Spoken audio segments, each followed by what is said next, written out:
Hello, good morning. My name is Yomayo Lara, and this is Sunday Morning Dose. Today is another beautiful day, and I will continue from where we stopped last week.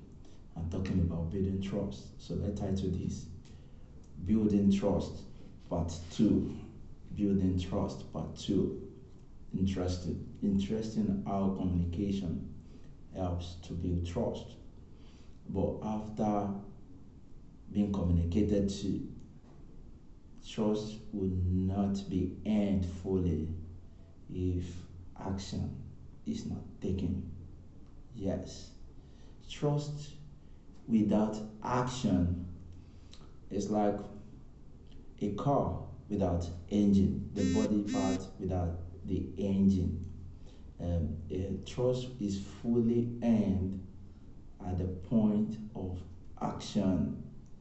Trust me, at the point of action. If I know you could do something and I believe you could do it, the level of trust I would have if you have not done it to me before will differs from if I've actually experienced it myself. Yes, I know you could do it. I know you have the capacity to do it. But the moment you implement same to me, the level of trust will double. And in John chapter 2, something interesting happened. Uh, you remember where Jesus' mother told Jesus, where Jesus told his mother that my time has not come. Yeah, something interesting happened there. Building trust. Let's start by reading from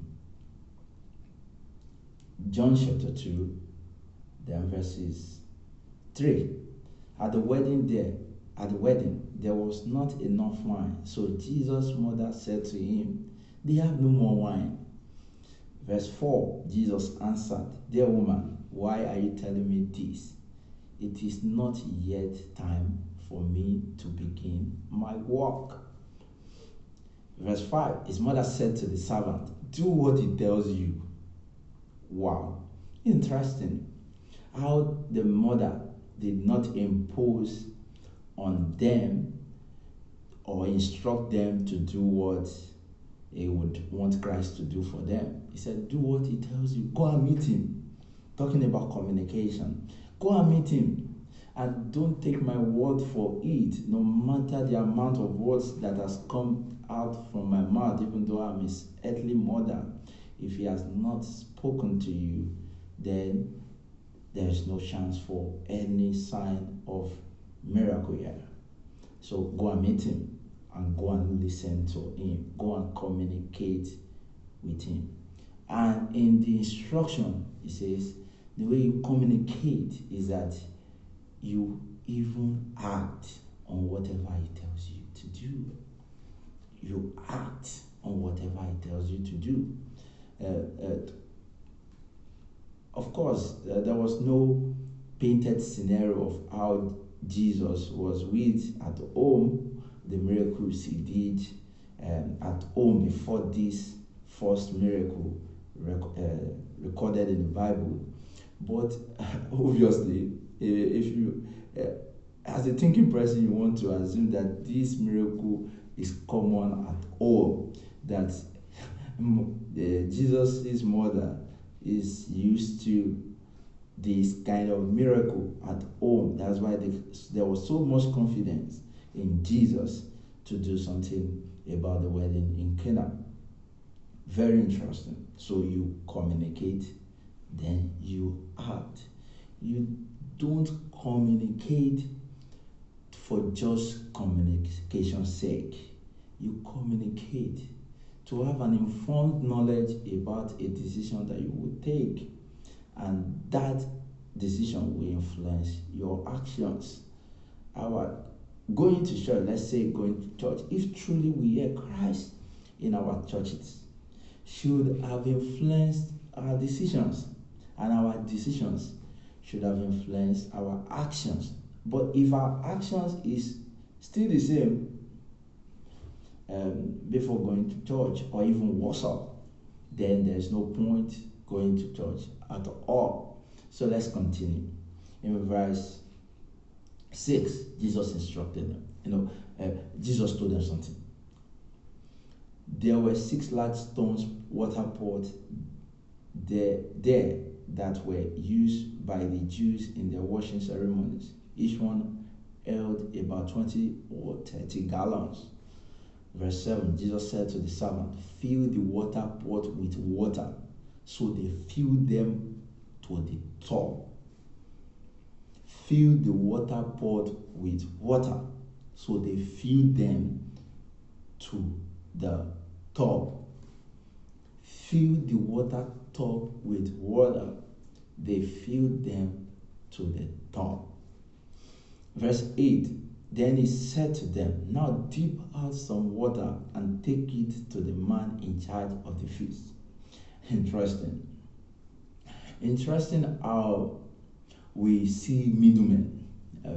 There was, of course, for this servant in building trust in Christ. The building trust in Christ was not in euphoria of things. It was not vacuum.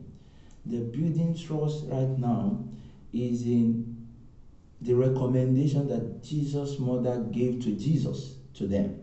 So remember, she told them, whatever he tells you to do, do it. Meaning, there is a certain level of respect that they have for Jesus' mother. There is a certain more deeper knowledge of Jesus that the mother had, because the mother knew that Jesus, her son, could do something about this case. But the mother did not point them to herself. So it was not out of selfish interest that the mother is doing. What the mother is doing is this. I'm simply making a referral. I'm not saying Jesus tell me what to do so that I tell them what to do. No. The power itself, the conviction itself in carrying out orders from Jesus must be from Jesus himself. Yes, there might be a referral, but the referral is not to take the place of a middleman between you and your Father God.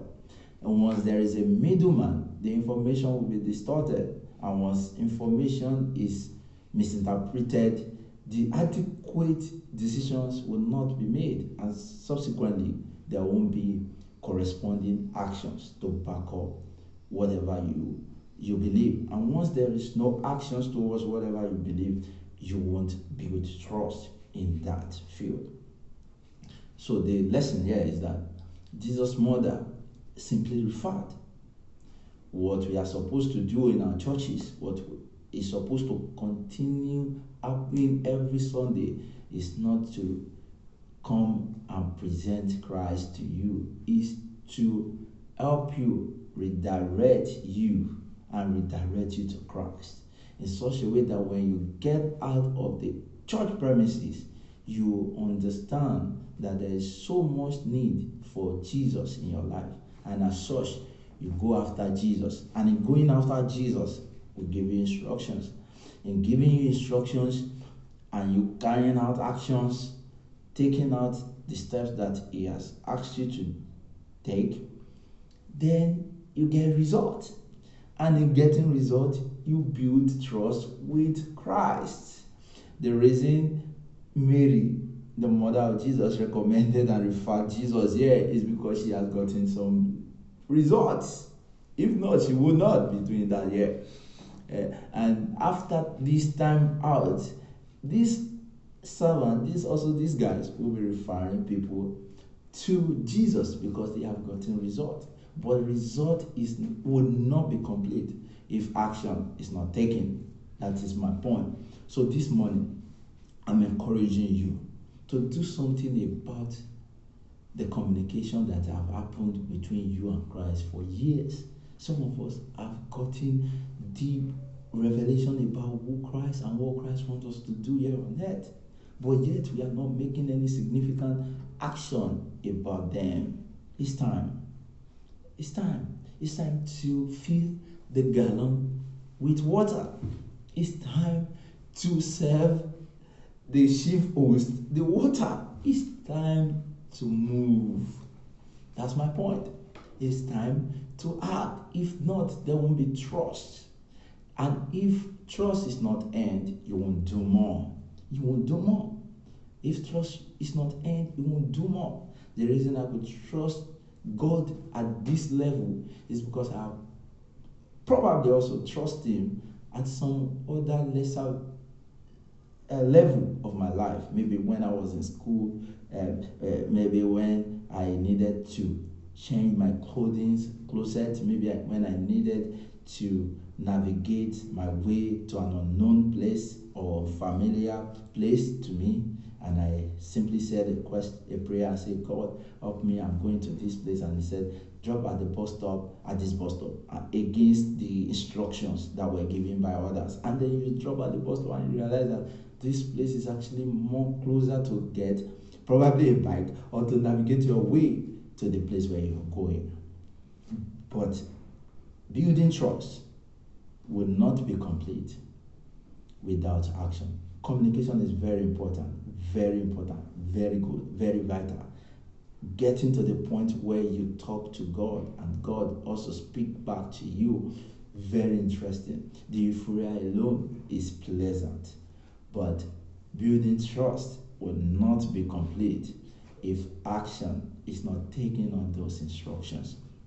Because what actions simply will help you get into is to have a feel and a taste of how results can be gotten. How easy to get result in Christ Jesus. To get result in Christ Jesus. And if you can get result in Christ Jesus, you will build trust. You will ask you to even do much more riskier things in future, and you will be willing to do them. You will be willing to do them because at this point now, you now understand and you now know that your Father at any level will not fail you. And you need that belief. You need that belief in 2021 that you could say to yourself that that the last card with me, I can commit it into national development project because I know my Father will do more. I'm not considering what happened last year. Judging by what happened last year, you want to save all the money you can save right now, and then maximize all your investments right now. But judging by God's standard, if you have built trust, if He has ever helped you in last year, you will know that this is the most time to do His bidding and to go with His instructions more. I hope this has helped you. I hope this will help you going through the week. That in building trust, communication is important, but to seal it, there must be action. Till we see some other time, same station. This is One Money Dose. Have a splendid week.